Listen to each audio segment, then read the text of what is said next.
Suatu hari, saat kota Madinah sedang dalam suasana aman dan tenang, terlihat dari tepat ketinggian di pinggir kota, debu tebal yang mengepul ke udara. Debu itu semakin meninggi, bergumpal-gumpal hingga hampir menutupi angkasa. Angin yang bertiup menyebabkan gumpalan debu dari butiran pasir Sahara yang lembut dan terbang menghampiri pintu-pintu rumah di Madinah dan berhembus dengan kuatnya di jalan-jalan. Orang-orang menyangka ada badai yang menyapu dan menerbangkan pasir, tetapi kemudian dari balik tirai debu itu mereka mendengar terbesit kabar tentang kedatangan kafilah besar yang panjang. Tak lama kemudian 700 kendaraan yang syarat dengan muatannya memenuhi jalan-jalan dan mengguncang Madinah. Orang-orang saling memanggil dan mengajak sesamanya untuk menyaksikan keramaian ini, serta turut bergembira atas kedatangan harta dan rezeki yang dibawa kafilah itu. Ummul Mukminin Aisyah ketika itu mendengar suara hiruk-pikuk kafilah yang bergerak maju, bertanya, apakah yang terjadi di kota Madinah? Ada yang menjawab, kafilah Abdurrahman bin Auf baru datang dari Syam membawa barang-barang dagangannya. Jadi kafilah itu yang telah menyebabkan semua guncangan ini?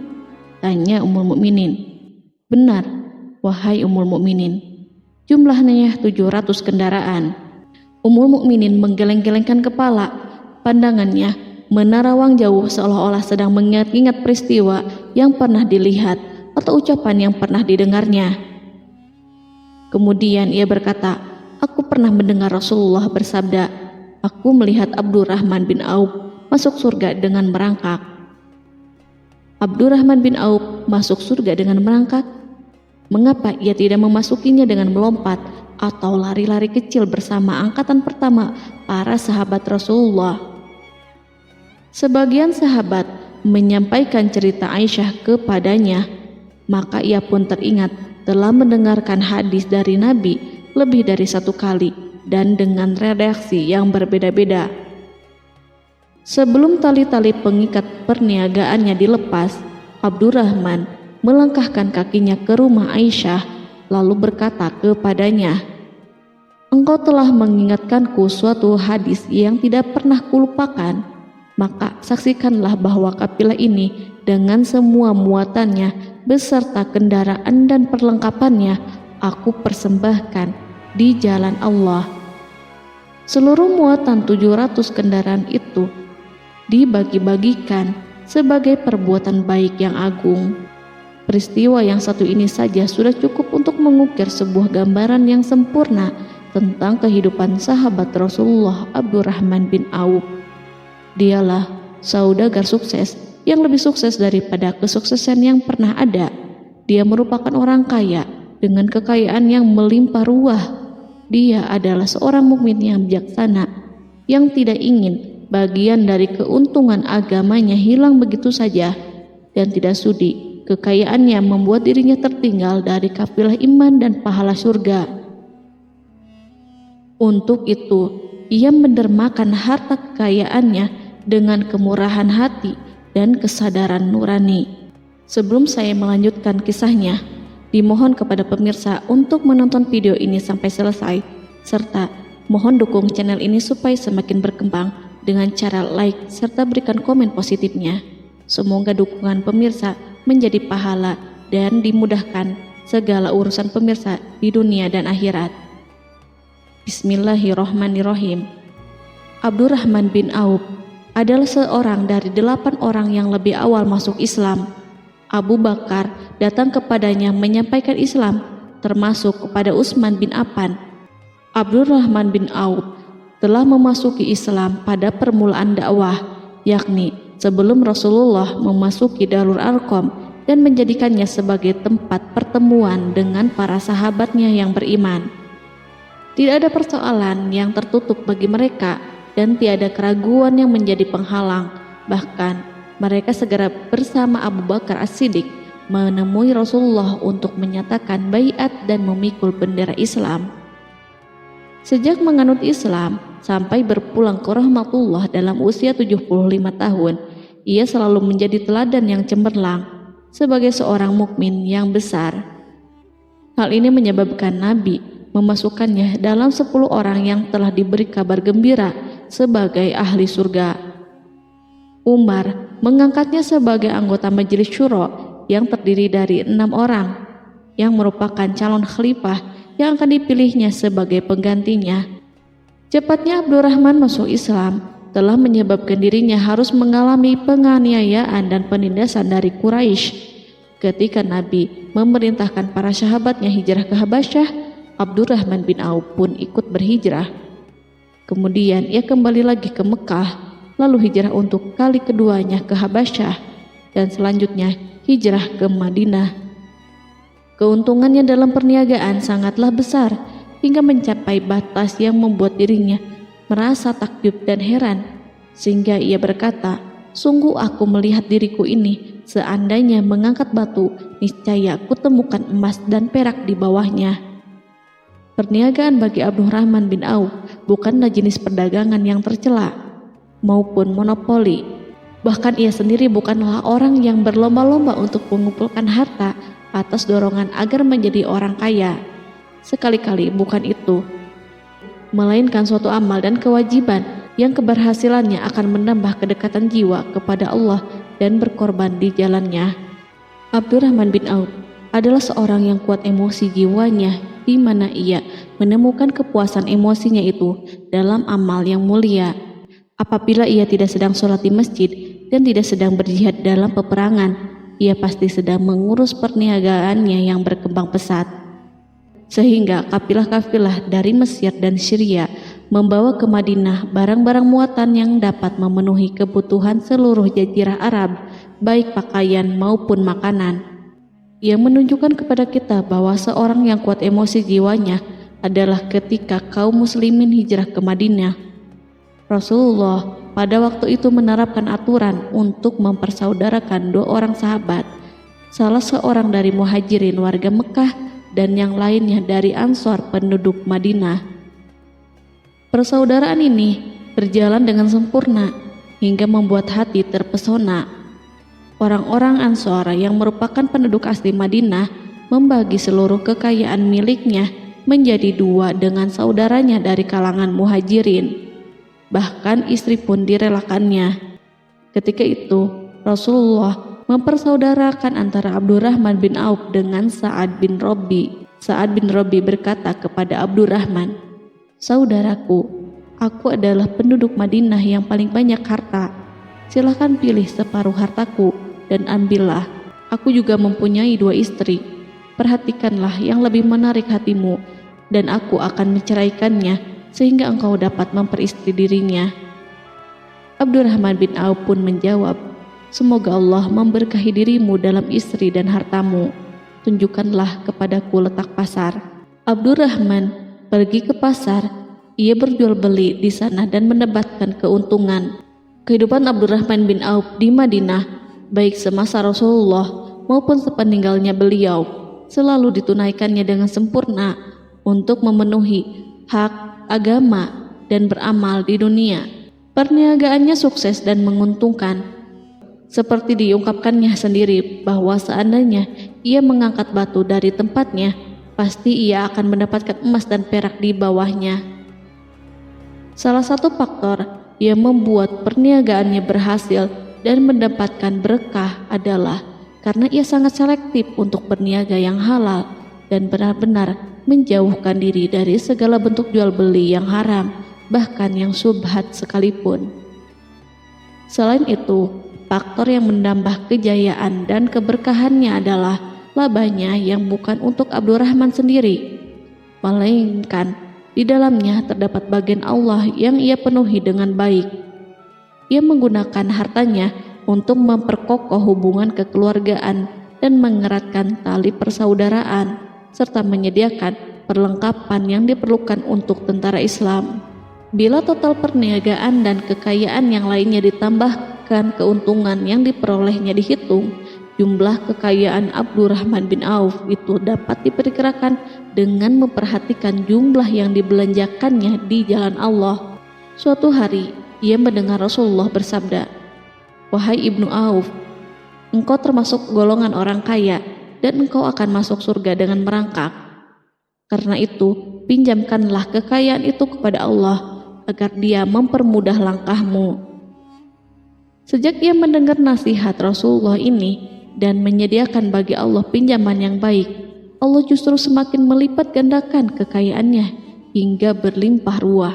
Suatu hari, ia menjual tanah seharga 40.000 dinar. Kemudian uang itu dibagi-bagikan semuanya untuk keluarganya dari Bani Zuhrah, untuk para istri Nabi, dan untuk kaum muslimin yang miskin. Pada kesempatan lain, ia menyerahkan 500 ekor kuda untuk perlengkapan tentara Islam. Pada hari yang lain, ia menyerahkan 1.500 kendaraan unta. Menjelang wafat, ia mewasiatkan 50.000 dinar untuk diinfakkan di jalan Allah. Ia juga berwasiat bagi setiap orang yang ikut perang Badar dan masih hidup, masing-masing mendapatkan 400 dinar. Hingga Utsman bin Affan juga mengambil bagian dari wasiat itu, meskipun termasuk orang yang kaya. Ia berkata, harta Abdurrahman bin Auf halal lagi bersih, dan memakan harta itu membawa keselamatan dan keberkahan. Ibnu Auf adalah seorang yang mengendalikan hartanya, bukan dikendalikan oleh hartanya. Sebagai buktinya, ia tidak mau celaka dengan mengumpulkan dan tidak menyimpannya. Bahkan ia mengumpulkannya dengan tetap merendahkan hati dan dari jalan yang halal. Kemudian harta itu tidak dinikmati untuk kepentingannya sendiri, melainkan untuk dinikmati bersama keluarga, kerabat, rekan-rekan, dan masyarakat seluruhnya.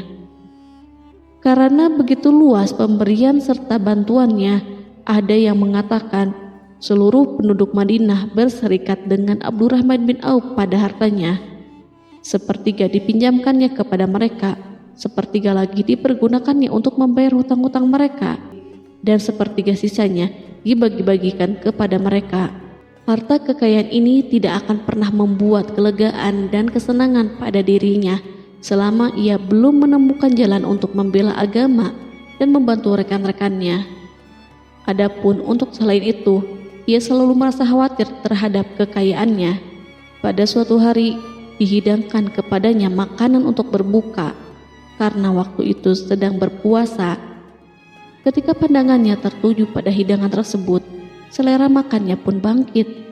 Namun, ia justru menangis sambil berkata, "Mus'hab bin Umair telah gugur sebagai syahid dan ia jauh lebih baik daripada aku. Ia hanya mendapat kafan sehelai kain yang jika ditutupkan ke kepalanya, maka kelihatan kakinya, dan jika ditutupkan ke kedua kakinya, terbukalah kepalanya. Demikian pula Hamzah yang jauh lebih baik daripada aku. Ia pun gugur sebagai syahid, dan saat akan dikuburkan hanya mendapatkan sehelai selendang. Dunia ini telah dihamparkan kepada kami seluas-luasnya, dan hasil sebanyak-banyaknya telah diberikan kepada kami. Sungguh kami khawatir bila pahala kebaikan kami telah disegerakan balasannya di dunia." Pada peristiwa lain, sebagian sahabat berkumpul bersamanya menghadapi jamuan makan di rumahnya. Tak lama setelah makanan diletakkan di hadapan mereka, Abdurrahman menangis sehingga rekan-rekannya bertanya, "Apa yang membuatmu menangis, wahai Abu Muhammad?" Ia pun menjawab, "Rasulullah telah wafat, dan semasa hidup beliau beserta keluarganya tidak pernah merasakan kenyang makan roti gandum. Apa harapan kita apabila dipanjangkan usia tetapi tidak menambah kebaikan bagi kita?" Demikianlah, kekayaan yang melimpah itu sedikit pun tidak membangkitkan kesombongan dan takabur dalam dirinya. Bahkan orang-orang mengatakan tentang dirinya, seandainya seorang asing yang belum pernah mengenalnya kebetulan melihatnya sedang duduk bersama budak-budaknya, niscaya ia tidak bisa membedakan di antara mereka. Tetapi bila orang asing itu mengenal satu saja sisi jihad Ibnu Auf dan ujian yang dihadapinya, ia pasti langsung mengetahui siapa dia. Misalnya, ia mengetahui bahwa di badannya terdapat 20 bekas luka di perang Uhud, dan bahwa salah satu dari bekas luka itu meninggalkan cacat pincang yang tidak sembuh-sembuh pada salah satu kakinya. Contoh lain, beberapa gigi serinya rontok di perang Uhud yang menyebabkan kecedalan yang jelas pada ucapannya. Saat orang asing itu tahu salah satu sisi ini, ia pasti menyadari bahwa laki-laki yang berperawakan tinggi dengan wajah berseri, kulit halus, pincang, cedal sebagai tanda jasa dari perang Uhud, itulah orang yang bernama Abdurrahman bin Auf. Semoga Allah ridho kepadanya. Kita sudah terbiasa memperhatikan tabiat manusia, bahwa harta kekayaan itu biasanya menyebabkan seseorang suka berkuasa. Artinya, orang-orang kaya selalu gandrung untuk memiliki pengaruh guna melindungi kekayaan mereka dan melipat gandakan pengaruh itu. Selain untuk memuaskan nafsu demi kebanggaan dan kepuasan pribadi, semua ini merupakan sifat yang biasa dibangkitkan oleh kekayaan. Tetapi bila kita melihat Abdurrahman bin Auf dengan segala kekayaannya yang melimpah, menemukan manusia ajaib yang sanggup menguasai watak dasar manusia dalam bidang ini dan melangkahinya ke puncak ketinggian yang istimewa. Peristiwa itu terjadi ketika Umar bin Khattab hendak berpisah dengan rohnya yang suci dan memilih 6 orang di antara mereka, para sahabat Rasulullah, agar memilih salah seorang di antara mereka untuk menjadi khalifah yang baru. Pada waktu itu, semua jari menunjuk kepada Ibnu Auf. Bahkan sebagian sahabat telah menegaskan bahwa dialah yang berhak menjadi khalifah di antara 6 orang itu. Namun, ia menjawab, "Demi Allah, seandainya diambilkan pisau lalu ditaruh ke atas leherku, kemudian kalian menusukkannya sampai tembus, itu lebih baik aku sukai daripada menerima jabatan tersebut." Demikian, saat awal 6 orang terpilih itu mengadakan pertemuan untuk memilih salah seorang di antara mereka untuk menjadi khalifah yang akan menggantikan Al-Faruq, Umar bin Khattab, Abdurrahman telah menyatakan kepada mereka bahwa ia telah melepaskan haknya yang dilimpahkan Umar kepadanya sebagai salah seorang dari 6 calon yang akan dipilih menjadi khalifah. Dengan demikian, kewajiban mereka untuk melakukan pemilihan itu terbatas di antara mereka yang berlima saja. Sikat juhudnya terhadap jabatan dan pangkat ini dengan cepat telah menempatkan dirinya sebagai hakim di antara 5 orang tokoh terkemuka itu. Mereka menerima dengan senang hati agar Abdurrahman bin Auf menetapkan pilihan kepada khalifah itu terhadap salah seorang di antara mereka berlima. Ali mengatakan, "Aku pernah mendengar Rasulullah menyifatimu bahwa engkau adalah orang yang dipercaya oleh penduduk langit dan dipercaya pula oleh penduduk bumi." Ibnu Auf akhirnya memilih Utsman bin Affan untuk jabatan khalifah dan lainnya pun menyetujui pilihannya. Itulah hakikat seorang laki-laki yang kaya raya dalam Islam. Apakah Anda telah memperhatikan bagaimana Islam telah mengangkat dirinya jauh di atas kekayaan dengan segala godaan dan penyesatannya itu, dan bagaimana ia menempa kepribadiannya dengan sebaik-baiknya? Pada tahun 32 Hijriah, tubuhnya berpisah dengan roh. Ummul Mukminin Aisyah memberinya kemuliaan khusus yang tidak diberikan kepada orang lain dengan memberikan usulan kepadanya ketika ia masih terbaring di ranjang menuju kematian agar bersedia dikuburkan di pekarangan rumahnya berdekatan dengan Rasulullah, Abu Bakar, dan Umar. Namun ia memang seorang muslim yang telah dididik Islam dengan sebaik-baiknya, sehingga merasa malu bila dirinya diangkat dan disandingkan dalam kedudukan tersebut. Selain itu, ia telah membuat janji dan ikrar yang kuat dengan Utsman bin Maz'un, yakni jika salah seorang di antara mereka meninggal sesudah yang lain, hendaklah ia dikuburkan di dekat sahabatnya itu. Saat rohnya bersiap-siap memulai perjalanan yang baru, air matanya meleleh, sedangkan lidahnya bergerak-gerak mengucapkan kata-kata, "Aku khawatir dipisahkan dari sahabat-sahabatku karena kekayaanku yang melimpah ruah." Namun, ketenangan dari Allah segera menyelimutinya. Lalu senyuman tipis menghiasi wajahnya disebabkan sukacita yang memberi cahaya dan kebahagiaan yang menenteramkan jiwa.